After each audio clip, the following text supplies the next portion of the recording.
Hi friends, ఈ వీడియోలో చాలా హెల్తీ రెసిపీని అయితే మీకు షేర్ చేస్తున్నాను. ముందుగా పచ్చపెసలను అయితే బాగా నానబెట్టి తీసుకోండి. ఒక అల్లం ముక్కని కట్ చేసి తీసుకోండి. ఇంకా వెల్లుల్లిని ఒలిచేసి మిక్సీ జార్లోకి తీసుకోండి. పచ్చిమిర్చిని కూడా బాగా కడిగేసి మిక్సీ జార్లోకి తీసుకోండి. మనం నానబెట్టుకున్న పచ్చపెసలను కూడా మిక్సీ జార్లోకి తీసుకోవాలి.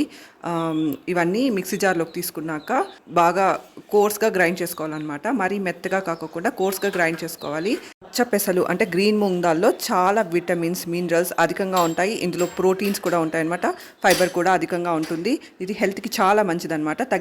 తగినంత రాళ్ళ ఉప్పును కూడా వేసుకొని కోర్స్గా గ్రైండ్ చేసుకొని ఒక వెజల్లోకి అయితే ట్రాన్స్ఫర్ చేసేసుకోవాలి. ఈలోపు ఒక 2 పెద్ద ఉల్లిపాయల్ని సన్నగా కట్ చేసి రెడీగా పెట్టుకోవాలన్నమాట. కొత్తిమీర, కరివేపాకును కూడా బాగా కడిగేసి సన్నగా కట్ చేసి రెడీగా పెట్టుకొని మనం ఆల్రెడీ వెజల్లోకి తీసుకున్న మిశ్రమంతో ఇవి కలిపేసి వడలాగా తట్టేసి అయితే ఆయిల్లో వేసేసుకోవాలన్నమాట.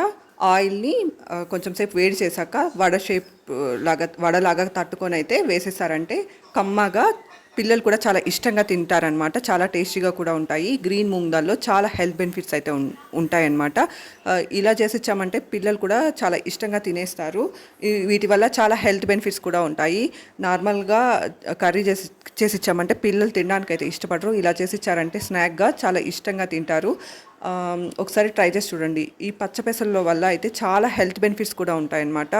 ఇందులో యాంటీ ఆక్సిడెంట్స్ కూడా అధికంగా ఉంటాయి. బ్లడ్ షుగర్ లెవెల్స్ని కూడా తగ్గిస్తాయన్నమాట.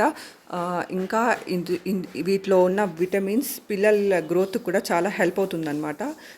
ఒకసారి ట్రై చేసి చూడండి. చాలా టేస్టీగా కూడా ఉంటాయి. పిల్లలు కూడా నచ్చుతాయి అన్నమాట. Thank you for watching my video. Thanks for watching.